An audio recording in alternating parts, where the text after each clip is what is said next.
Okay, do you think who is the hotshot we should talk about? That's my pick. That's the person we're going to talk about. Fabiano's games. In fact, okay, a little bit of history. I got to know Fabiano and his game back in 2006 when I played in Spain in a very small open tournament. Well, it wasn't that small, but okay, there were like only 4 or 5 GMs and a number of IMs playing the tournament. And he was, I don't know exactly, was 13 probably playing the tournament, and already like 2480, almost 2500 within GM norm, so close to a GM level at the time.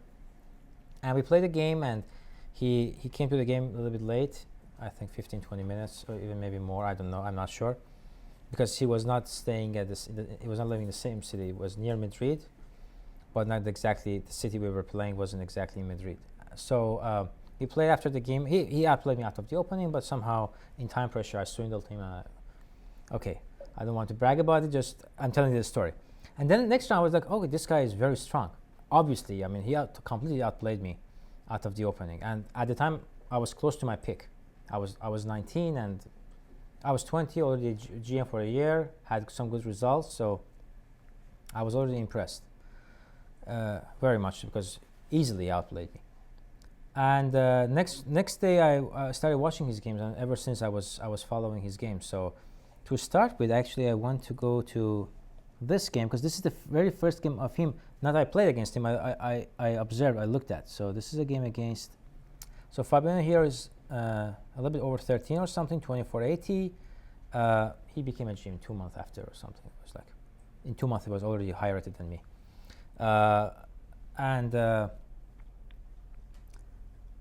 And this game I was following, I was very much impressed because I never played Sicilian from the white side. So the way he handled it, very mature and very, he wasn't stuck with the ideas he's been told. He could compose his own idea. So speaking about his style, so generally in this lecture I'm going to talk about the differences and similarities between Carlsen and Caruana with respect to Fabiano's style and the games we are looking at.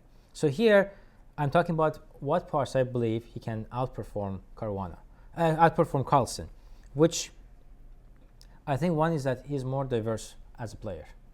Although it's very hard to say. I mean, Carlsen, Caruana more diverse. I mean, they're very universal players. They play almost everything. But still, I think he has a tendency of playing so many things, at least from the white side. So this is a game against an international master. And at the time, I used to believe that this position is playable on the black side. So castle. So usually this knight goes to c6. This bishop comes to e7, queen c7. I actually have to choose a different color.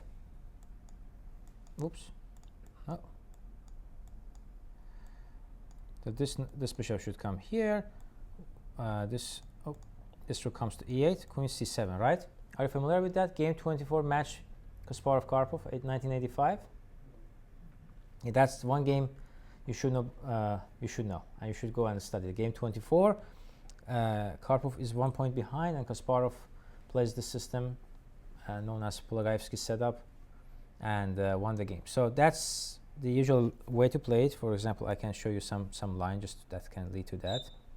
The accuracy of the move order is just could be in question. I'm just trying to get to the position. So this, and after king h1, queen c7, there are different lines. There's this bishop f3 line, that rook e8 comes, and then with bishop d7 sometimes. Because bishop d7 right away, they used to go this knight b3. Now there's no exchange, so this knight is stuck here, and I'm planning to play g4, g5. Then this bishop drops back, queen goes to h5. In return, black plays this move, rook e8. So at some point when you start with this attack, the knight goes to d7 and f8, defending h7. And if f5, the bishop always can go to, let me use a different color, f8. Oh, it was supposed to be a different color, I promise. And then the rook on e8 would defend the pawn on e6. Too many arrows again. So but again, that's the usual way to play it. But I believed, at least at the time, I thought that okay, this knight e7 is playable. But it turned out to be dubious. So knight d7, castle, knight c5. So I thought, okay, black already got something. He's forcing f3, and this idea with f4 is never going to start, because after I play f3, which he has to play, right? Is there any other move? Why bishop f3 is not a good move, you think? This one. So what's our idea? We want to play f4, e5, right? Eventually. Yeah. Would you just play g3, bishop g2, f4? Or? Yeah, that's one thing comes in mind. So bishop here, g3, castle, bishop g2, right? Yeah. And then rook, and then bishop d7, maybe. Maybe this was also possible, but there's always this e5 line. There's this e5 that can always be annoying. Or bishop d7, then e5. I don't know. But this knight on c5, at the time I didn't know, but this knight on c5 is just misplaced. But again, the most important thing here is that black is behind in development. You lost 2 tempi with the knight. The knight on c5 isn't doing much here. Okay, you're attacking the pawn on e4, but you're under attack. I can go b4, a4 later on, you know. I can dismiss the knight and keep going with my attack. So losing a lot of tempi. Now see how Caruana shows a lot of creativity in this game. b6. Okay, now very beautiful move, queen e1. So this is a very famous idea with the pawn on f4. But nevertheless, this is a playable line, because now if bishop e7 is not possible, there's knight c6, right? That's brutal, right? And after bishop b7, I think he played bishop b7, did he? Yes, bishop b7, queen g3. Now that bishop is stuck on f8. Okay, this is not part of the my preparation for this lecture, but you can give it a try. What's the only way for black to fight for equality or a balanced game?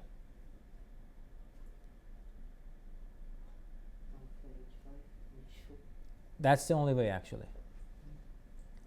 Which is still, I think white is better, but practically over the board is more difficult.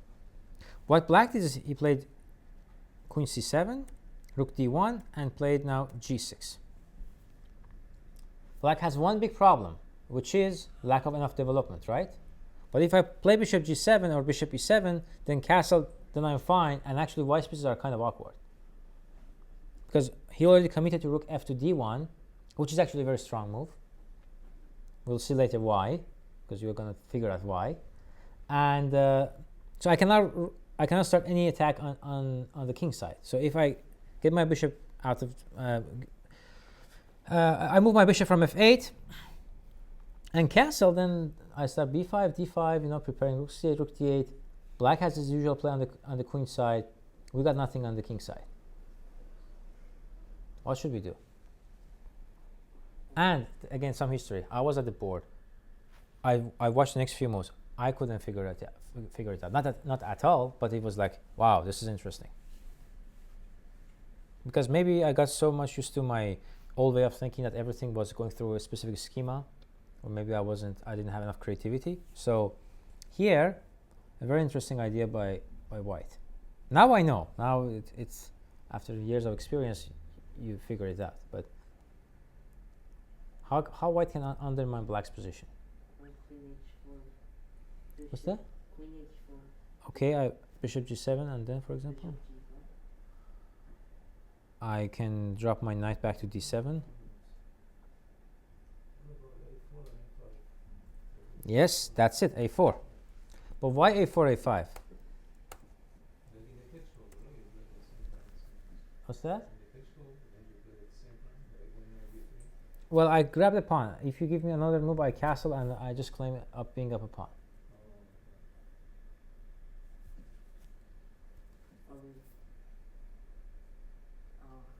Knight db5. Knight db5. You play a4, a5 to undermine the knight on c5. Now this knight is vulnerable. This pawn doesn't have enough defenders, so we go knight db5, ab5, knight takes b5, queen c6, knight takes d6, check, king f8, bishop c5, I take with the check. Bishop b5, excellent. Now the thing is that if I go queen b6, I'm running into a check. So now you can play knight takes b6, running into a pin. Then you can take on b7 and take on c5. If I go queen c7, Then, same thing. Knight takes b7. Because now if you take on g3, I take on c5 with check, right? Then take here, you'll be up a piece. And if I play queen takes b7, then queen d6 check. This is even more accurate. Bishop c5, bishop takes c5 is still, it's completely winning, of course. But his accuracy is also very, being a top player, elite player, it's not all about making good moves. You have to be a perfectionist. And this is the strongest move. And then bishop to c6. And black has to resign. You take the rook, take the knight, back rank mate. Name how many problems black has. 2006. This is the first game. So ever since I started looking at his game, one thing that is common among the elite players and players who are at the World Championship level, since they are kids, and this is very important for kids and coaches. I think this point, they need to know they need to have done their homework, and they need to know their stuff. So next game I'm going to show you, he let the win slip out of his hand, but after the game when I discussed the moves with him, he almost had seen everything, all the classics, all the things he needed to know about the position, he already knew. So I'm going to show you the position. 1 second. So this is, and actually this was very important for me because again, this would be a little bit of bragging, but if had he won this game, he would have won the tournament solely. So he played his line h4. That was the newest fashion of playing this line, h4. So he was on top of the theory. So then he got this position, and c4, very strong move. Why c4 is a strong move? I'm killing the idea of c4 for black. These two pawns are permanent weaknesses, which actually kills this bishop and this bishop. Like if I were to offer something to my opponent, I would say I will remove these two c pawns. You remove the pawn on e4, and then black would have some compensation. With c4, that kills the all the counterplay. This knight coming to g6 always has there's h5, h6. This is really something really annoying, right? Any questions about it? Good. All right. All right. Knight g6, king c2, takes, rook exchange. So white has a pleasant endgame. Maybe winning. I don't know. Probably winning. So h5, knight e5. Another excellent move. Why this is an excellent move? One of the ways to win a position is to know technically what kind of positions and what pieces you need on the board based on the material. So based on the pawn structure, sorry. So you know the material you need to win a certain position. Here we'll have good knight versus bad bishop. The knight on b1 will become very strong, going to a4. That bishop on c8 is dead. If you want to get it out, you have to play f6, e5. Then that bishop on f8 will be dead. And c5 is a target. Why c5 is a target? Because I can get my knight on a4, right? This knight will eventually land on a4. Is that right? Any questions about that? You cannot stop that, right? And my bishop will attack this pawn. If these two knights are off the board, how can black defend this pawn on c5?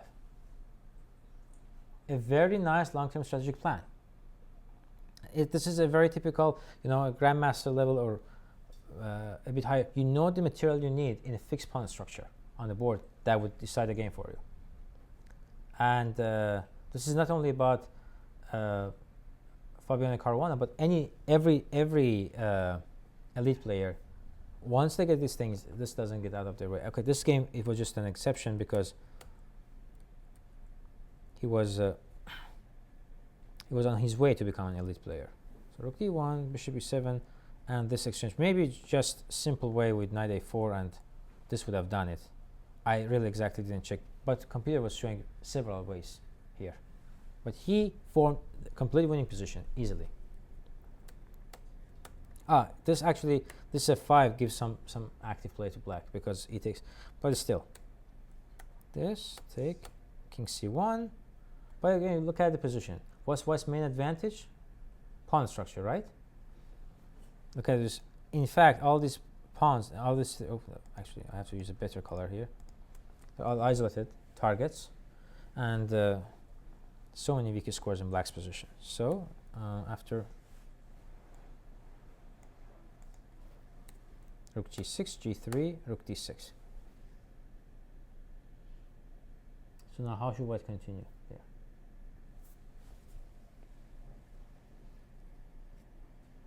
Maybe just knight d4 here. Now therefore I take the rook and play king d6. Or rook e1. The knight. Exactly. Rook e1, and this is game over. Well, technically, I mean, if you can run your engine, it says +1 or something, but you gradually grab the pawn, you play rook e3, you consolidate, bring the knight back, and you gradually will go forward. It's not that easy because bishop and rook, it's a very nice combination. Knight and rook is usually not a very good combination. So, given that, what should be one of your goals then? That's already a good hint. After taking on c5, Trade rooks. trade rooks back to d1, trade the rooks, and then winning the pawn up endgame. Very important thing also, if you look at the position, you see that this bishop on f5 is very active, but it doesn't have very reachable goals or targets. These two pawns are very well protected with the king on c1. And I would just white simply grab the pawn, and then after trading the rooks, start creating a pass pawn. The pawns on the king side are weak, and the game will be over. But here he missed his chance, but this is about equal. There was he tried for a while. He spent a lot of time, and after knight d3, black took here, and then they agreed on a draw. He played king d3, and they agreed on a draw. Why he didn't try g4? I asked him after the game, and he immediately explained everything for me. This is in every endgame book. That's what I meant by every elite player from the very early stage of their career as kids. They know the classics. They know their stuff. They know what they need to know in every stage of the game. Do not teach openings to kids. Teach them chess. Right. Doesn't work. But he immediately, when I asked him, he already knew. It's not even something that he figured out over the board. He already knew that. Okay, so this was my experience. I didn't get to see him anywhere. I knew that his rating is just going up like a rocket reaching the moon. And here's the next game I picked up. Let me see, which one was that? These two we looked at. I picked up a number of games showing his technical ability, handling simple positions, and how he handles also the very complex positions and positions that neither side can make so much improvement, but it's still very sharp. So let me start with this game against Georg Meier. It's not among the best games of Fabiano, but I like the way he holds the position. He manages to maintain the pressure while not giving away much advantage. And then finally his opponent cracks down the pressure, in time pressure. It's c3, d takes c4. Georg Meier is known for being the best probably player in the world playing this line, Rubinstein system with black. Bishop e3. Bishop e7 is another line with c5. With b6 and but I think he played in this game bishop d6. Bishop d6, bishop d3, castle, queen e2. White prepares a long castle. Bishop e7. Now, pushing the pawns is not an easy task here. I just cannot stop pushing the pawns. There's bishop e4 coming. I wanted to exchange. Queen e7, c5 is coming. The center is open. You cannot just start pushing the pawns. Why you cannot again? This center is open. What it has to do with pushing the pawns on the side? On the side? Yes. Why I say you cannot just start pushing the pawns on the side because the center is open. Hit in the center. Yes. They counterattack in the center. And once there's a conflict in the center, it may lead to a lot of exchanges. A lot of exchanges, that means your attack will fizzle out and the pawns have been pushed. They could never go back. And they can become weaknesses instead of ways to have advantage, instead of means to advantage. So bishop g5, h6, bishop h4. h4 was another possibility, obviously.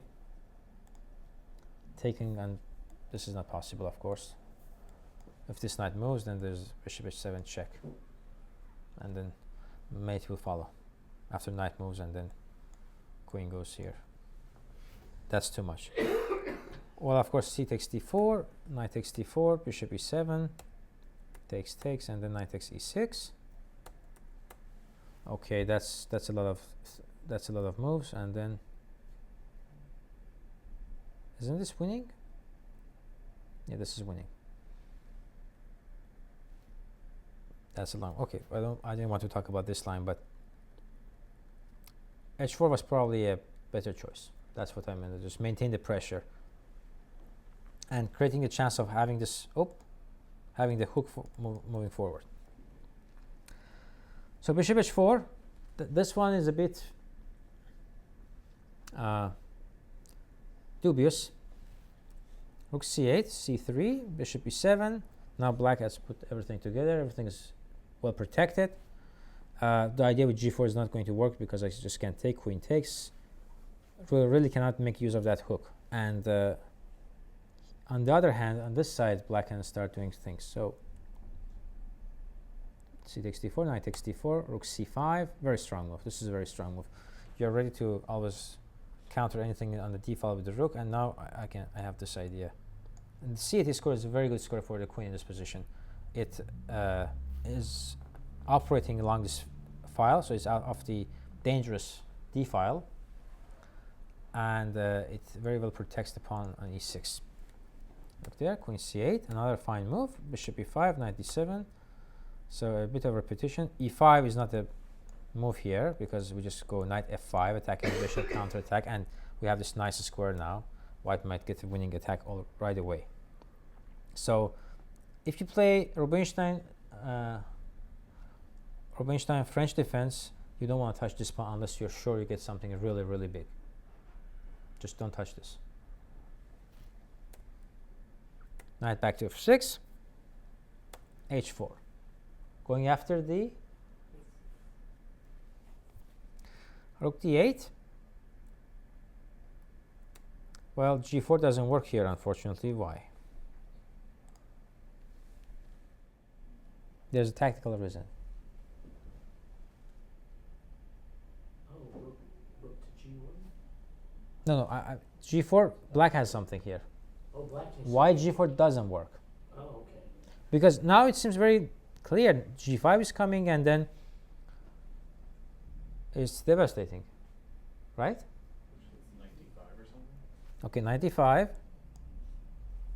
If I go back here, Does he play rook c3 or rook c3, exactly. If I go back here, then what? Yeah, I think that's the move, actually. Just take on h4. If something's rolling your way, either capture it or just block it. Better to capture it if you can. So I think this is not so nice. So I'm sure we calculated through this and then decided to go with bishop e5, h5. Very strong move now. If not, another advantage of this rook on c5, I cannot take here because this rook defends this pawn on h5. This kills the hook now, g4. So f3, he was preparing the move to there, and then black makes a mistake here. Black could play knight d7, probably then after that would be a repetition. Knight d7, bishop back, knight back to f6. And white cannot make so much progress. So here he played bishop d6. And once he got his, as you can see, so bishop h4 wasn't a good move. After that, white maintains the pressure. Caruana handled the pressure very well, kept the momentum going on. Well, I wouldn't say momentum. He maintained the pressure. The game was going very, very sharp. Well, but nothing was happening. So it was more of maneuvering, but back and forth, a little bit of improvement here and there. And here black tried to solve the problem, became impatient. And then here comes the chance for white. Well, d6 or f6? You want to open up the king, right? Bishop f6. And now?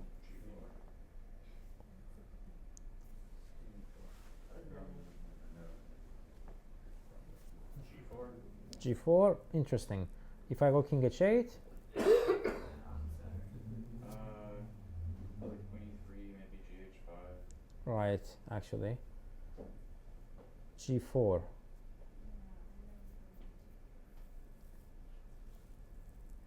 Yeah, you always have like g5 What if I take on g4 actually? Take back with the pawn. Okay, that file is closed for now. I play bishop e5, Well, queen. right? If you play, let me make the moves here.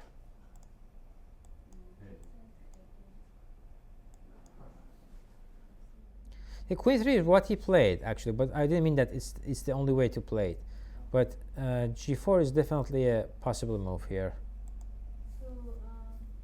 Here is what I missed. Here there's rook e5. Okay.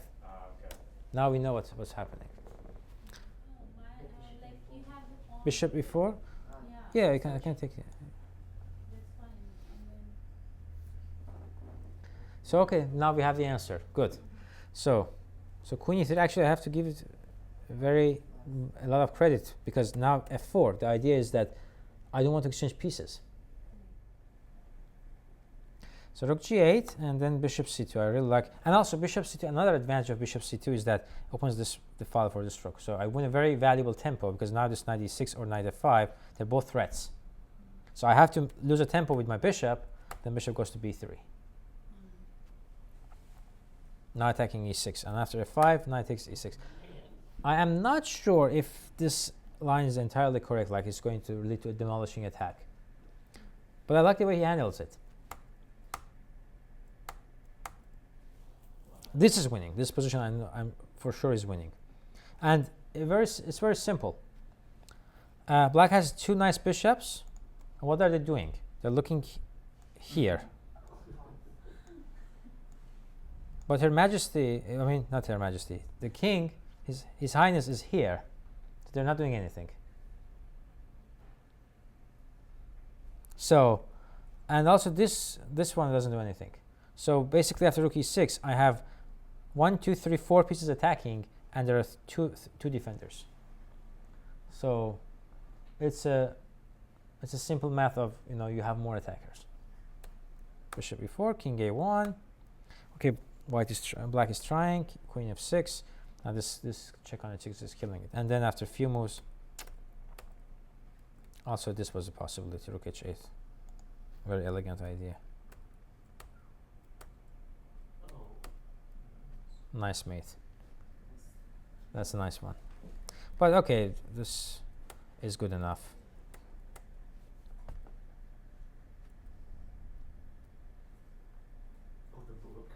Yeah, the rook is defending. Okay, next one. I'm not sure if I will have time to cover everything, so I'll show one recent game of Fabiano against Hikaru Nakamura. That is a very complex game. You'll enjoy it, and then I'll talk about the differences and similarities between Caruana and Carlsen. So here is one of the things that I want to talk about Caruana. Maybe could be better than Carlsen is that his willingness to play unbalanced position with unbalanced material. I think he shows more willingness to play this risky kind of positions and rely on his creativity more than Carlsen's intuition. I find Caruana to be more calculation based. I see him to be very similar to Kasparov, very dynamic player, of course with a very high depth of understanding of strategic play and position, but he's better at calculation and feeling for the active positions than being intuitive. And not that Carlsen cannot handle this kind of positions I'm going to show you in this game, but I find Caruana being more willing, more interested in this kind of positions. Of course, the question is that whether Carlsen would let him to get such kind of positions to play. That's another story. But let's look at this game. So, Sicilian, yes, Najdorf. What a nice way to wrap up a lecture, right? In Najdorf, huh? And bishop g5. This one is probably just for this bishop g5. You can write a 600-page long encyclopedia only for this bishop g5.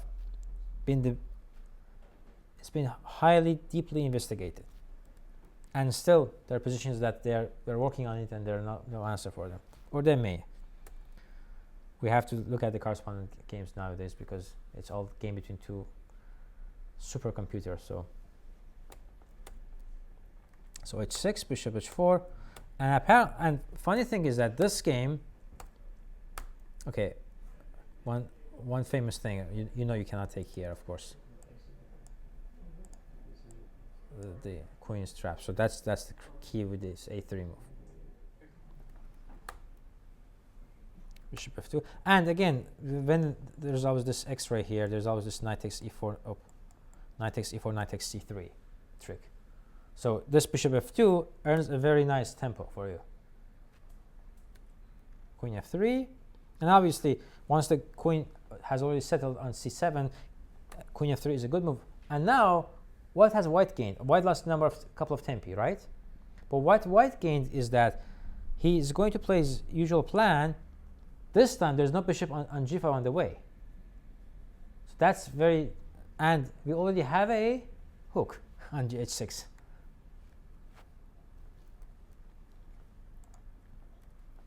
So knight d7, long castle, b5, e5 runs into bishop e7 obviously, g4, and g5, typical idea. Now if I take on g5, that's a horrible move. Black will have this juicy squirrel on e5, and then we have no attack running. So I have to go all in, opening up the game, h4.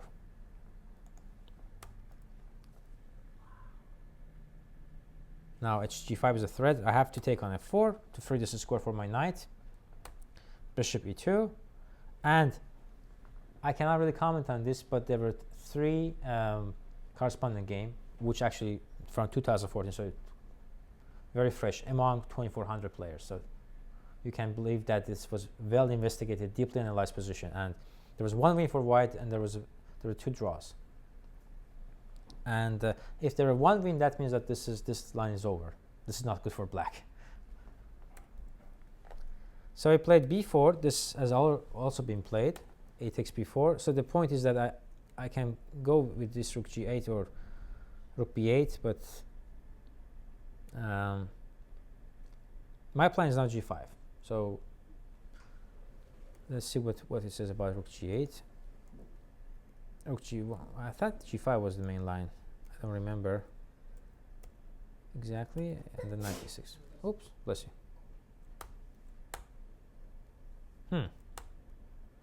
Now, can you tell me what happens if I take here?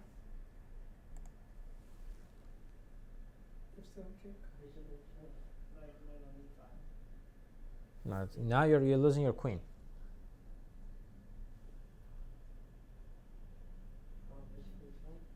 Yes, bishop h5 check.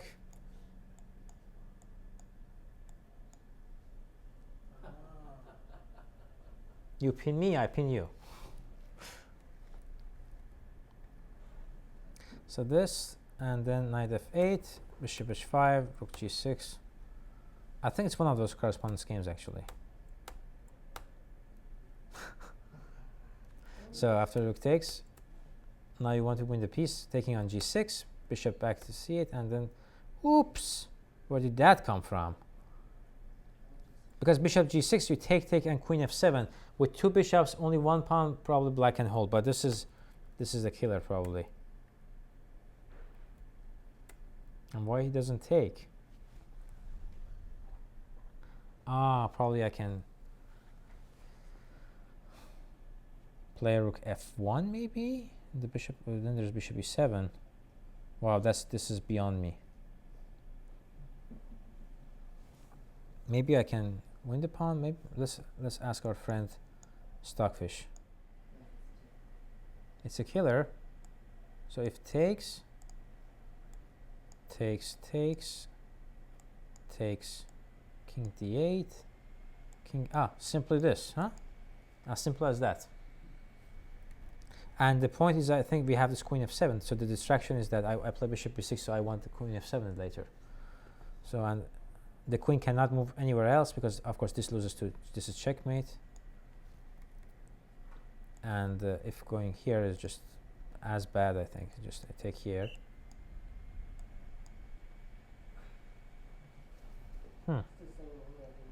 Wow, the difference is that there's this rook f1 now.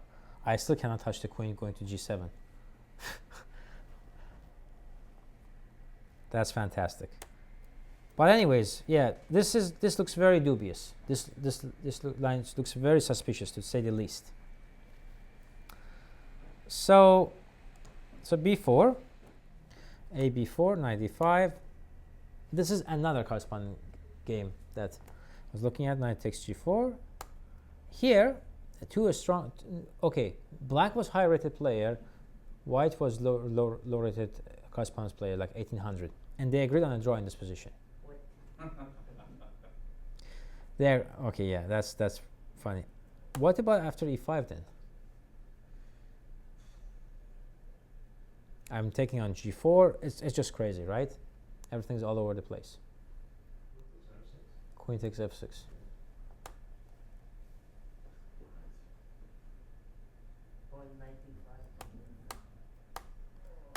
Knight f5. And I have two pieces and a pawn. No, I have two pieces, but look at this. No, knight c6 doesn't get anywhere. I have at least take on g4 and then take back on d8. That's the least I have. Bishop b6 is pretty powerful. Yeah, that is coming. So rook b8 has been played. Bishop f5. Just I simply take, and I start just to dominate. That's another correspondence game. That's the one probably Nakamura missed. And black just dominates. Oh, sorry, white just dominates. Rook b7, king b1, and then actually the funny thing is that black here resigned in the correspondence game. And if you run the engine, it shows plus something, and then it grows on depth 30, 35. So it just didn't bother. That's it. Just that, and it's on my laptop. I'm talking about, not on a supercomputer or something. So then rook b8, knight f6, and then he just played it he handled it very well. Caruana this, he found this move. Of course, taking on g4 is not possible. Knight takes h6, queen drops back, check there, bishop f5. Black is completely out of move, nothing to do. And okay, the simple way, he played b5 first and then took, but knight f7 is just winning.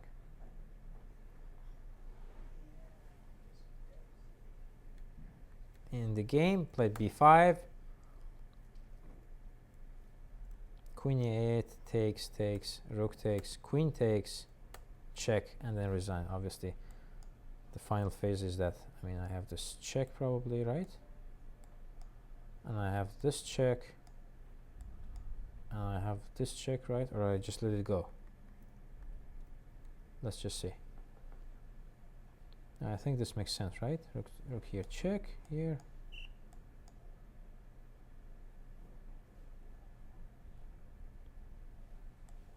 Another check, right? And another check.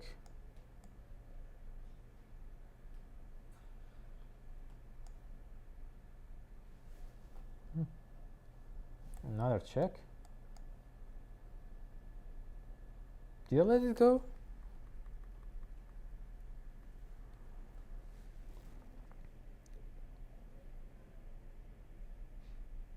I think I have this check, right? I think this makes more sense.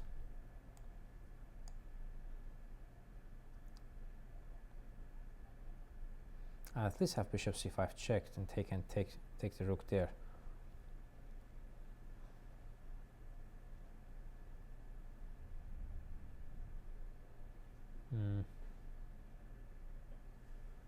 No, not this one. This should work. What are we missing? No, this with checks should be over this one. Why? What am I missing here? Rook g6 and move for the pawn. Well, I go back on h8. That's Yeah. no. Well, the pawn on b2 is under attack. I think the checks should decide this game.